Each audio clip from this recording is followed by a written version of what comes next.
Bonjour à tous et à toutes, bienvenue sur la chaîne YouTube de Martinelli. Et aujourd'hui, on va faire une lecture de brochure.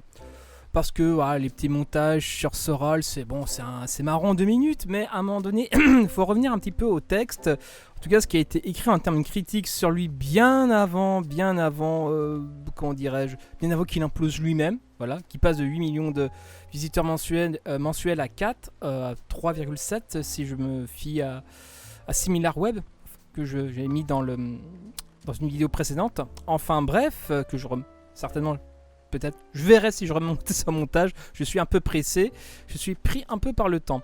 Donc enfin bref, ceci sera voilà, ça sera découpé de manière fragmentaire, introduction et pas chapitre, etc., etc. Tu commences à connaître la chanson Billy. Donc voilà, là je mettrai ça sur le titre de l'introduction, mais en fait dans l'introduction il y a 2 chapitres. Enfin bref, c'est un avant-propos et puis une introduction à proprement parler. Donc à propos de ce texte, comme d'autres manipulateurs réactionnaires, Alain Bonnet de Soral continue de tromper son monde avec des dithyrambiques mystificatrices. Mis à part les gains personnels que ce pseudo-intellectuel entre guillemets dissident espère sans doute tirer de son fonds de commerce confusionniste, les mensonges qu'il distille n'ont d'autre but que de détourner son public des luttes réelles. Ainsi, malgré les postures superficiellement rebelles qu'il arbore, Soral apparaît très vite pour ce qu'il est, un serviteur de l'ordre établi, un garant du système qu'il prétend combattre. Il est donc salutaire de démasquer ses impostures et de dénoncer l'indigence, les contradictions et les emprunts non assumés de son discours. C'est ce à quoi s'attelle ce texte, publié en juin 2009 sur le site du groupe Rapace. De toute façon, je mettrai le lien dans la description pour télécharger ce texte. Ce texte qui a pour intérêt de brosser un panorama assez complet des mystifications d'Alain Bonnet de Soral, c'est-à-dire est à lire en relation avec la brochure Esprit 88, Misère de la fausse critique, comprendre l'Empire.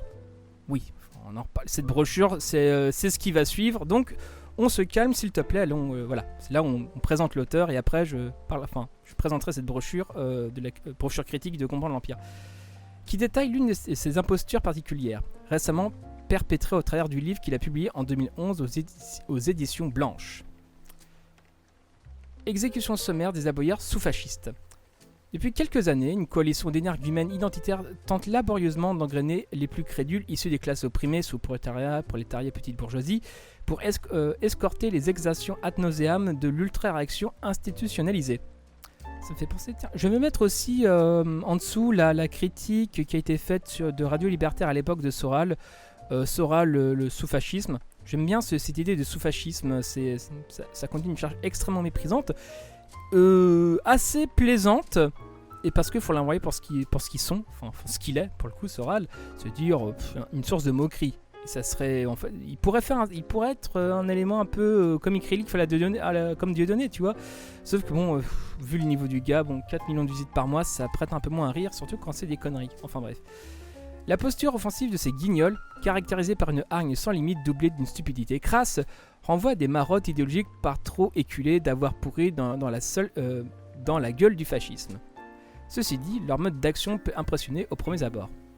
Tranchant avec la docilité d'une gauche et d'une extrême gauche putréfiée, le ton colérique d'un Alain Bonnet de Soral, les assertions tonitruantes de Thierry Messant ou le verbiage contaminatoire de Stelio Gilles Robert Capucci, dit Kémy Séba, sont autant d'apparats séducteurs qui se trouvent légitimement submergés par les motifs de révolte sociale.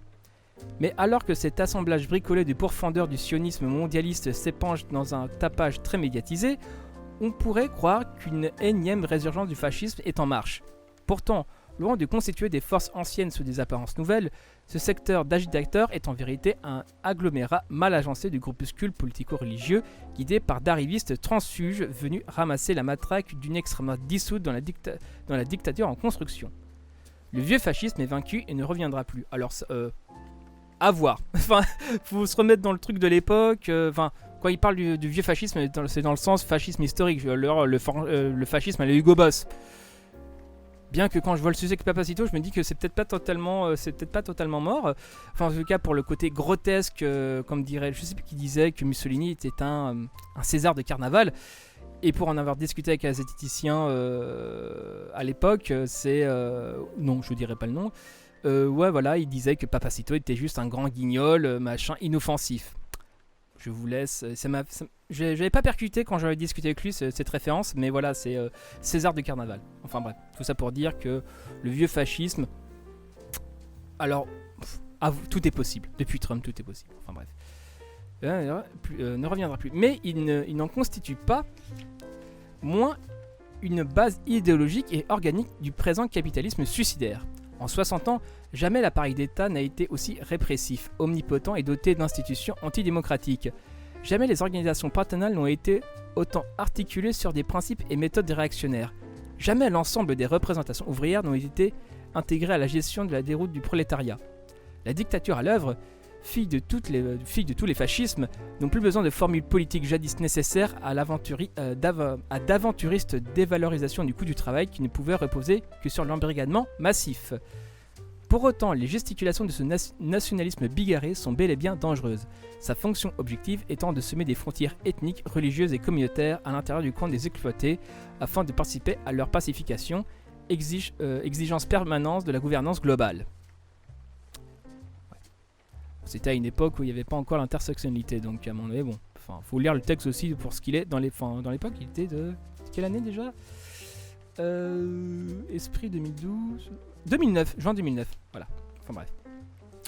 Les dégâts potentiels de tels saboteurs sont d'autant plus graves que la culture et la mémoire prolétarienne ont subi ces 5 décennies les assauts les plus violents d'une société spectaculaire, marchande à la force de pénétration inédite. La régression de la conscience de classe au profit de l'individualisme consumériste est le creuset d'une réceptivité populaire aussi désemparée que naïve face aux charlatans du conservatisme contestataire.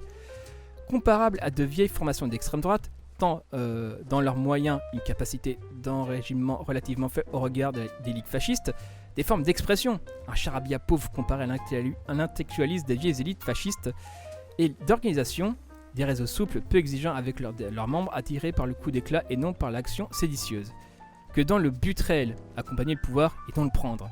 Ces formations d'appui aux frappes bourgeoises peuvent donc revêtir, par souci de clarification, le qualificatif de sous-fasciste. Le combat révolutionnaire ne saurait donc se priver de conceptualiser des réalités nouvelles contre lesquelles le pouvoir de classe espère le voir inadapté et donc désarmé. Par conséquent, il convient de procéder méticuleusement à une exécution sommaire de ces bouffons criards qui, affublés d'attributs propres à notre classe, croient pouvoir substituer leur chauvinisme capitulaire à la révolution prolétarienne salvatrice. Donc voilà, c'était l'introduction, assez piquante, juin 2009, c'est vrai que ça me semble être d'un autre temps quand je lisais, ces brochures a été parmi les premières que j'avais lues et je les ai trouvées extrêmement intéressantes, sauf que bref, j'avais fait preuve d'honnêteté à l'époque, je sais pas s'il sera lien aujourd'hui malgré tout ce qui s'est passé, parce que le pire ami de Soral c'est d'abord lui-même, parce que si le site fait moitié moins de visites qu'à une période, c'est à cause de lui seul en fait. Donc quelque part je me dis, même si ce que je fais va faire connaître un peu les brochures, critiquant Soral, etc., parce que bizarrement je trouve que assez peu de militants et de militantes les connaissent. En même temps, Soral n'a plus la même pénétration qu'à l'époque, donc c'est peut-être un peu moins nécessaire, mais enfin bref, mais quand même ça doit être fait. Et donc voilà, et surtout, je vais mettre le lien de la brochure en description. Téléchargez-la et lisez-la. Voilà, et respectez-vous, c'est une brochure, ça se lit assez rapidement. La brochure fait 29 pages, il y a les sources, etc. Donc voilà, c'était l'introduction de la brochure Les Soral et la bourgeoisie se prélasse, exécution sommaire des aboyeurs sous-fascistes. C'était Martin Eden au Dirk du Goulag. Bisous à vous!